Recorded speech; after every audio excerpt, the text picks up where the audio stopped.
Greetings, and welcome back to the Hidden Archives podcast. I am your curator and host for tonight's episode, Nicole Clark. We are off and running with 2 episodes posted prior to this one. Make sure to check them out. Just know you may have missed something. Or maybe you didn't.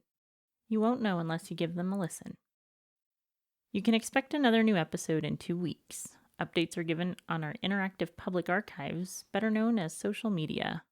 Be sure to find us on Facebook at facebook.com/Hidden Archives Podcast and search @ArchivesHidden on Twitter.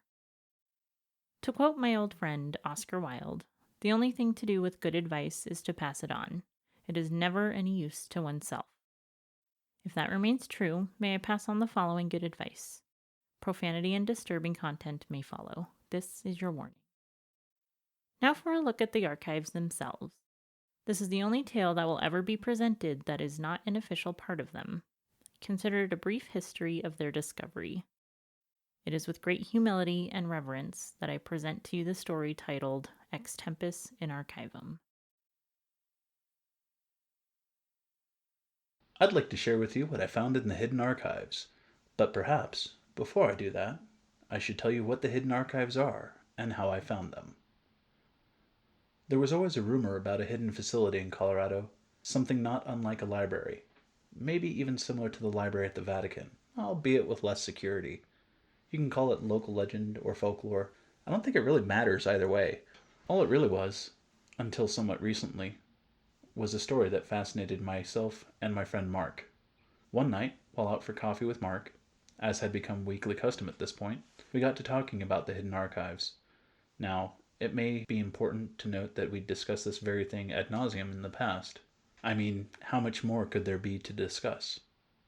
However, on this night, Mark revealed to me that he had new information regarding the subject. Hey Phil, you know the Hidden Archives? Well, firsthand? No, I don't. But I'm aware of the thing that we talked about until blue in the face. You know, the secret underground library hidden and forgotten about in our humble hometown. Dark and dingy, probably crawling with spiders and centipedes, housing books and personal accounts about magic, God, and the mysteries of the universe? Those hidden archives? Yeah, those archives. Thought so. So what of it? Now, just roll with me on this one, but I think I know how to find it. Bullshit. What? Did someone hand you a map from the Goonies or some shit? Ah, hilarious. He said sarcastically. We both sipped our shitty diner coffee and sat grimacing at the bitterness. I'm serious, you know. Mark said after moments of silence as he stared into the bottom of his piss-warm coffee cup. You know my friend the librarian? Charlie? Yeah. How is he anyway? Crazy and angry as ever. Well, anyway, he came across this old journal. I guess someone thought that you could just put a book donation through the book return slot. Not too uncommon from what he tells me, but a real pain in the ass, you know? I nodded. I knew there were logistics too tedious for me to consider regarding this. Having to sort through all the books, manage the account that returned it, try to identify damaged books, pull out half-smoked cigarettes carelessly dropped into the slot, and most importantly, find out which items are in fact library property and which are not. You know what? More power to the people at the library. I wouldn't want their job or the monotony that comes with it. So you're saying there's a little girl, perhaps a refugee of war, hiding out in the library attic that we need to rescue? Dude, be serious for a minute. This might interest you. Okay, I'm listening. You have my full attention. I could tell he was just bursting to tell me something, so I cut the foolishness for a minute. So the other day, Charlie found this random-ass handwritten journal in the book return. Obviously, it wasn't municipal library property, so he took it. You know, maybe to find out who it belongs to. Journals can be intensely personal and devastating for the author to lose. Well, he starts reading through the first couple of pages to see if there's any information identifying the author. You know what the date of the first entry was? No clue. Fucking January 19th, 1809. Okay, so what? I mean, yeah, that's old as balls, but nothing maybe more than a collector's piece or a museum artifact. Just then, Mark started rummaging through his pockets. After a momentary struggle, he freed a small leather-bound book and held it up with one hand by the corner as if in passive triumph. Come on, man. Did you steal that from Charlie? And shouldn't you know how important this might be to the owner's descendants? Fuck. Give it over. I flipped through it for a minute or two before novelty wore off and I had to ask, wait, what exactly does this have to do with the archives again? Patronizing this whole exchange was getting tedious. Everything. The whole thing is about the archives. How? It's just a bunch of prattling on about other worlds being the same world and a bunch of shit about meeting God and being God. If you ask me, the lady who wrote this should have been on lithium. And moreover, if you find any sense in this, so should you. I flung the book with no special regard back across the table to Mark. It spun and nearly fell to the floor before he caught it. You didn't read the last page. I didn't read a lot of pages, maybe most of them, but kudos to you and your keen intellect for noticing. Exasperated, he carefully handed the journal back to me and said, Just read the last page. I rolled my eyes as I took the book with a snap of my wrist, which was more of a snatching motion than anything else. Knowing it would be blank, I immediately flipped to the last piece of paper in the journal.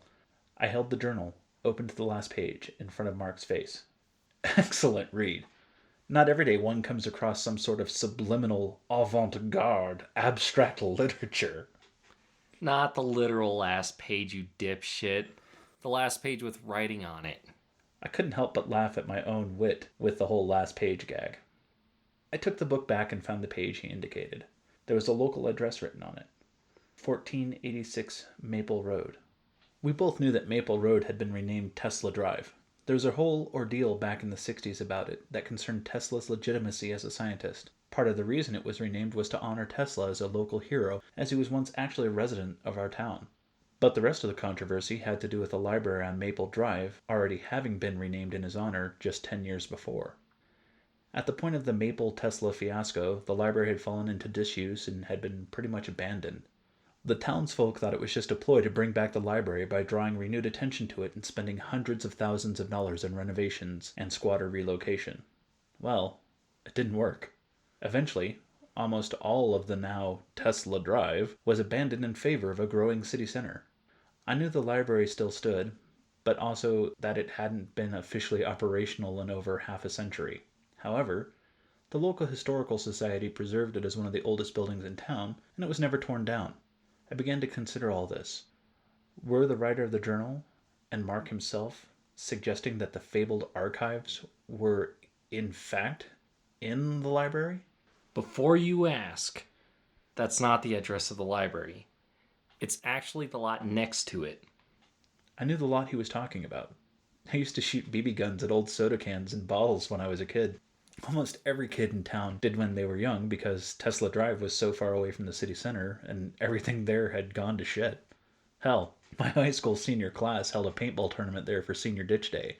I looked at Mark pensively for a moment before I asked the obvious. Was there ever a building in that lot? Like back in the day? Yeah, they built the original city hall there. It didn't last very long before it was condemned as being structurally unsound. If I'm right, there's still something there. The journal mentions something about a connection between the libraries of God and the testaments of man. There might actually be a link between the Tesla library and the archives. It might be an actual physical link, like a passageway. I don't know. Maybe, I said, but a plan was already forming. I think the whole damn book is crazy. Do us a favor and either give it back to Charlie or give it to the Historical Society, okay? He shrugged, took the journal back, and we moved on to the next subject of conversation. What I didn't tell him that night was I was sure he was right. There was a link. I remember from playing in that lot as a kid that something was off about the whole area. It always felt like someone was watching you there. And I could swear that the ground felt, well, hollow. There's no other way to describe it. My plan was to break into the old Tesla library and start snooping around. I just knew that I could find the archives. I didn't know what exactly I was looking for. Was it a separate room? Was it a specific shelf of books? Was it a whole section of books? Or was it somewhere beneath the old city hall? I wasn't certain of the details, but I still knew I could find the archives. There was just a gut feeling like I was supposed to find it and share the secrets that it contained. I wasted no time. That night, after my meeting with Mark, I decided to search for the archives. I loaded a crowbar, gloves, and a flashlight into my car and drove over to the Tesla library. The minute I pulled up to the old library and shut off the car, I immediately started feeling stupid. I looked at the tumbleweed-ridden lot beside the library. It was barely lit by the moon, but somehow still looked just kind of wrong. I became aware of the clothes that I had chosen for the evening's escapades. Cargo pants, a white t-shirt, steel-toed boots, and a worn leather jacket. The look of my attire and the feeling of snooping around a deserted lot the size of a city block made me feel sort of like a stupid Indiana Jones parody. I sighed, chuckled to myself a little bit, and shrugged. If I was going to play urban explorer Dr. Jones, then I might as well follow through. I grabbed my supplies from the passenger seat and got out of the car. As I walked towards the empty lot, I could hear sirens in the distance. I knew they wouldn't be here for me, though, because hardly anyone ever came this way. As long as I was quiet and somewhat stealthy, no one would bother with someone they would probably assume to be a vagrant just trying to set up camp for the night. I put my gloves on and powered up the flashlight. With soft yellow illumination splashing over the lot, I surveyed the task before me. It seemed my work was cut out for me, as the magnitude of the task ahead began to set in. Sweeping the light back and forth allowed me to see what I was dealing with. Nothing immediately jumped out at me as being out of the ordinary, so I began to formulate a plan. I decided to search in a grid pattern, walk in the lot and search on the ground at my feet for anything that might be man-made. The logical place to start seemed like the part of the lot nearest the library itself, so that's where I began. After about 2 or 3 hours of getting foxtail stickers stuck in my socks and crunching over broken liquor bottles, I began to feel even more foolish than when I first got there. I didn't even know what the hell I was looking for. Did I really think that there'd be some sort of hatch or trapdoor in the middle of a goddamn field that would lead me to a place of knowledge beyond this world and perhaps even beyond human comprehension? Yeah, it seemed idiotic to me too.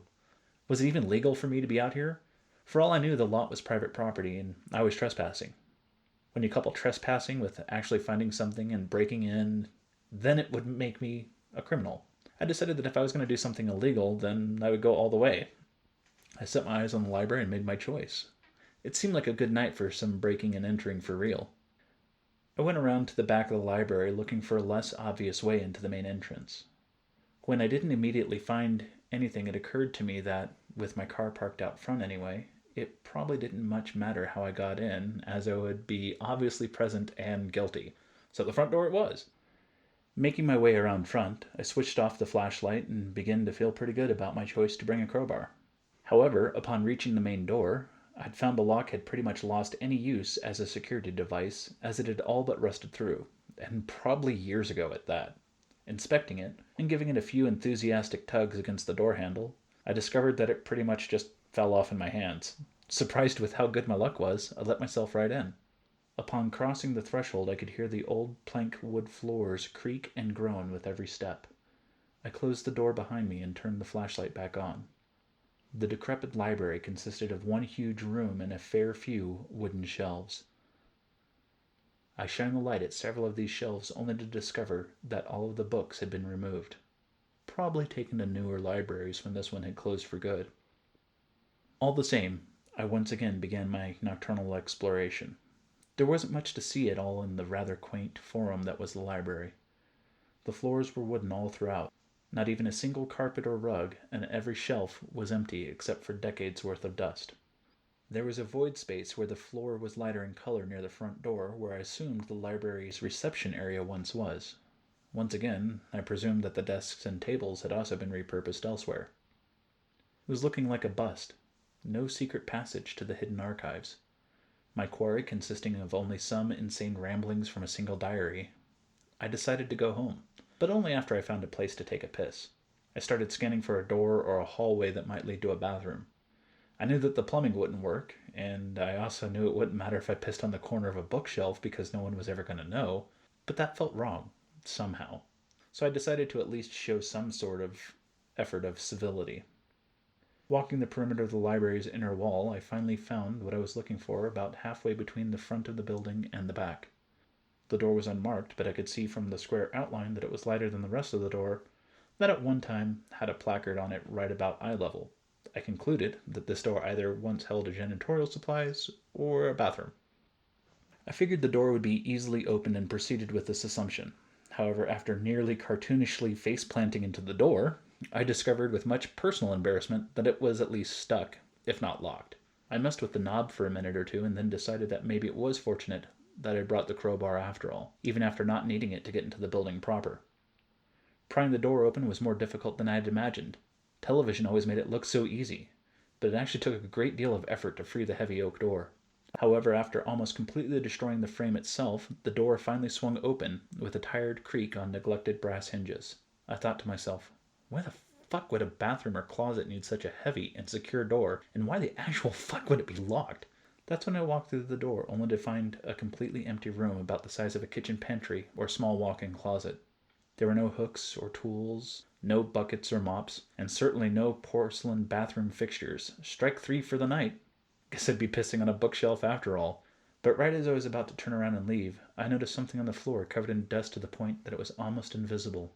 I decided that it was probably the placard that once hung on the door itself. Thinking that it had become dislodged from the door, and likely kicked underneath when the library finally closed, I decided to dust it off and see what this room actually was. I tried picking it up to inspect it, only to find it firmly fixed to the floor. With my sleeve, I brushed away the years of filth, and what I discovered was a cast iron plate with one word: Archivium. Holy shit! Did I just find it? Was this room actually connected in some way to the fabled archives?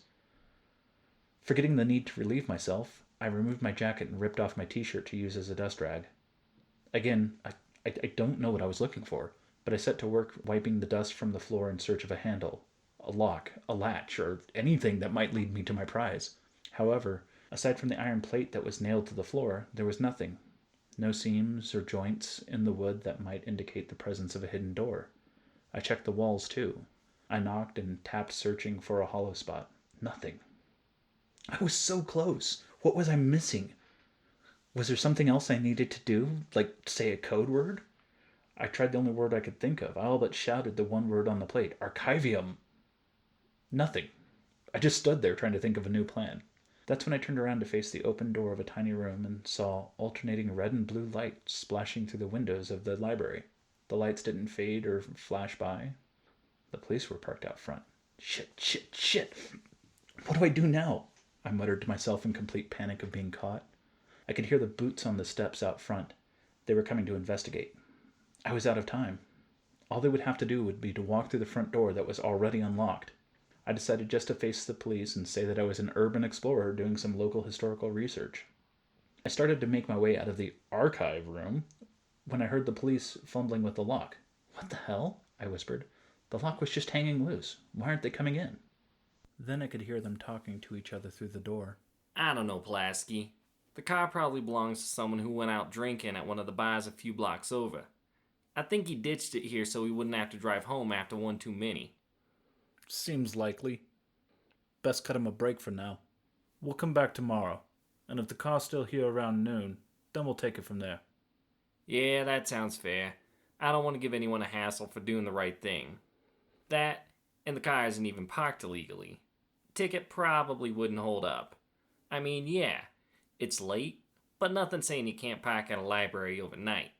Weird, though, I heard one of them say as they were walking away, their voices almost fading into the point of being inaudible. That lock on the door looks brand new. Someone must be looking after the old place. I would think that. And then I heard the car door close and the tires peeling out. The red and blue lights went out, and the sound of the cruiser's engine faded into the distance. What the hell did he mean by brand new lock? The thing I took off was ancient. I tried the doors. Sure as shit. Locked from the outside. They wouldn't budge. In a moment of panic, I thought that the cops might have relocked it.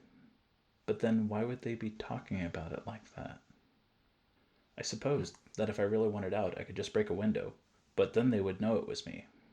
No doubt they ran my license plate and knew who owned the car. Stupid. How could I have been so fucking stupid? With nothing else to do, I went back to the archive room. I could at least figure this part out. After that, I would address my escape.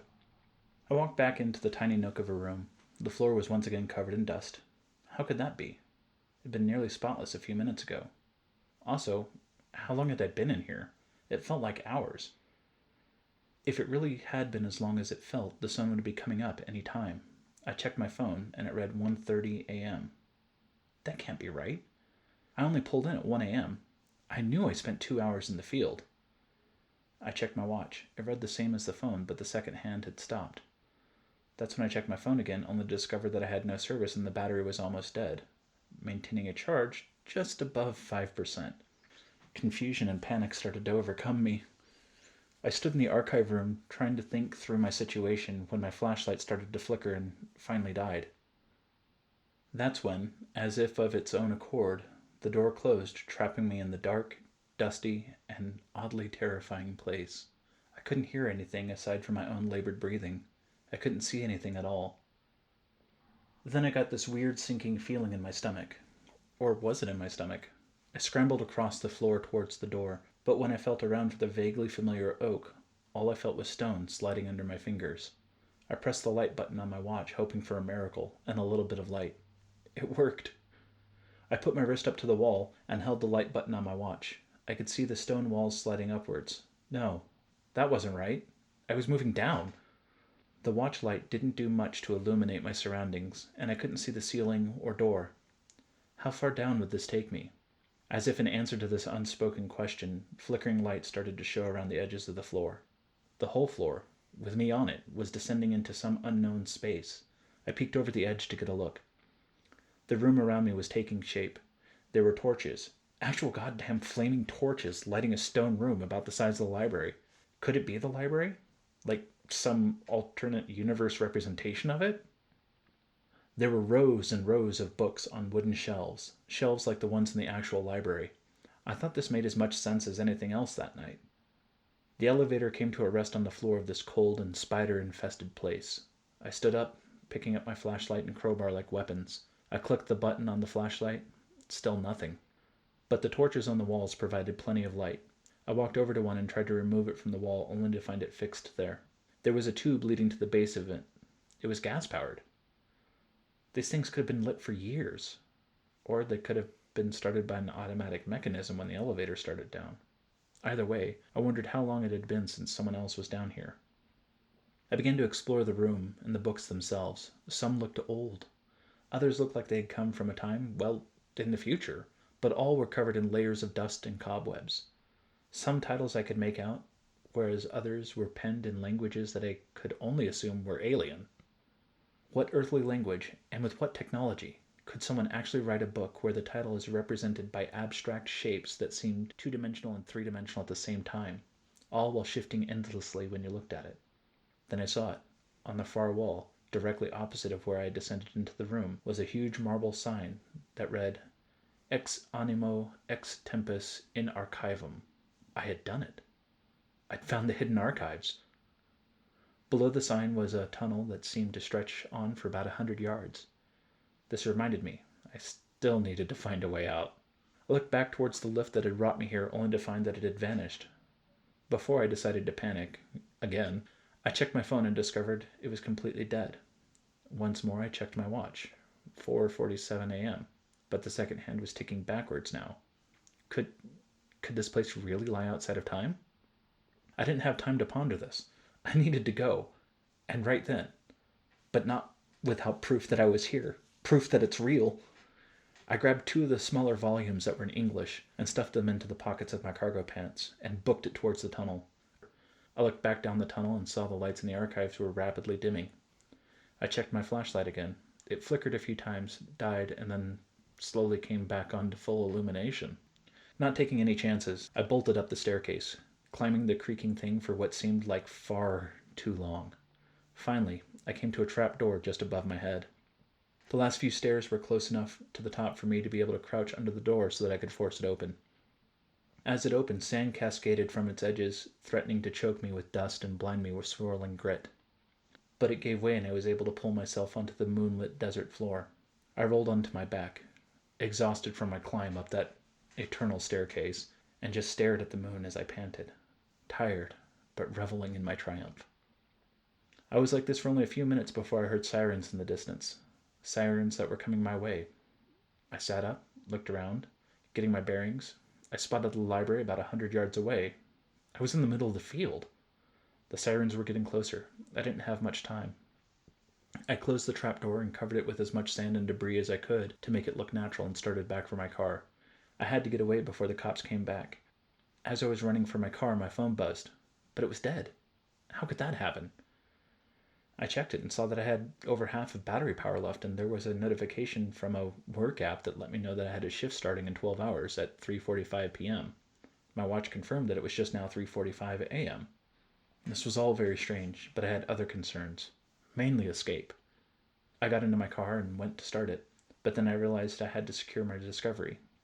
No one else could get into the archives. I got out of my car and ran to the trunk where I kept a padlock that I used on a locker at the gym.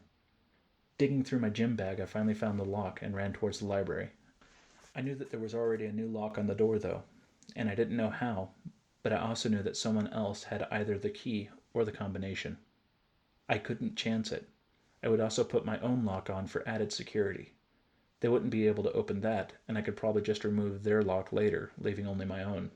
However, when I got to the door, I found the remains of the lock I had originally taken off, but there wasn't anything else. Ignoring the impossibility of this, I fastened my own lock and went to go back to my car. But it was too late. Though I didn't hear sirens anymore, I saw flashing red and blue rounding the corner. I ducked out of sight and decided to wait it out. From my hiding spot, I could see a police car pull in next to my own car. 2 officers got out and started to inspect my car. After a few minutes, they ascended the steps of the library and started messing with the lock in the door, and then I heard them talking. I don't know, Pulaski. The car probably belongs to someone who went out drinking at one of the bars a few blocks over. I think he ditched it here so he wouldn't have to drive home after one too many. Seems likely. Best cut him a break for now. We'll come back tomorrow, and if the car's still here around noon, then we'll take it from there. Yeah, that sounds fair. I don't want to give anyone a hassle for doing the right thing. That, and the car isn't even parked illegally. Ticket probably wouldn't hold up. I mean, yeah, it's late, but nothing saying you can't park at a library overnight. Weird, though, I heard one of them say as they were walking away, their voices almost fading into the point of being inaudible. That lock on the door looks brand new. Someone must be looking after the old place. I would think that. This all took place about 3 years ago. I've been back to the Hidden Archive several times now and amassed quite the collection of tales. One of the books I found contains a story, well, several stories, that seem to explain what the Hidden Archives are, and I have also put some of the pieces together myself. I think that the Hidden Archives is a place that lies outside of time, like quantum book return at any other normal library. I have been sifting through the logistics and paradoxical cigarette butts that have been left in the archives to try and make as much sense as I can of things. I'm not going to say that I can actually explain everything, but I'm going to give it my best shot. I want to share these tales with you. Maybe you can help me figure out what it all means. I do know a few things for certain, though. First, the archives are not complete. There are stories missing. Sometimes I'll go there and find brand new volumes that I know weren't there before, yet they appear to have been sitting there for ages. The archives are always filling up and refreshing. Second, I know that the archives, every single story, tome, and volume, are connected. You won't find pure fiction there, nor will you find current events. Only what is actually part of the Hidden Archives meta-narrative. Third, which sort of connects to point number 2, everything in the Hidden Archives seems to be original, unpublished, brand new. And the final thing I know for certain? I know, because I've read it in the themes of almost every story thus far, that the stories you will find in the Hidden Archives are terrifying. This is your warning. If you choose to enter the Hidden Archives, if you choose to study the tomes, if you choose to take this journey with me, you do so at your own risk. This is not for the faint of heart. Consider this very real warning a professional courtesy.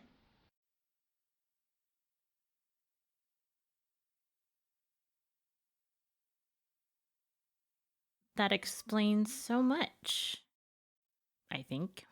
Well, I suppose as time goes on, there will be more to come which may elaborate a little bit more on what the Hidden Archives are and how they came to exist. May I also offer one more piece of good advice? Study up on your Latin. I told my teachers that I'd never have to use it in the real world, and well, look at me now. I will translate for you the tiny bit of Latin from this story and what you will hear repeated at the end of every episode. It means out of the mind, out of time, into the archives.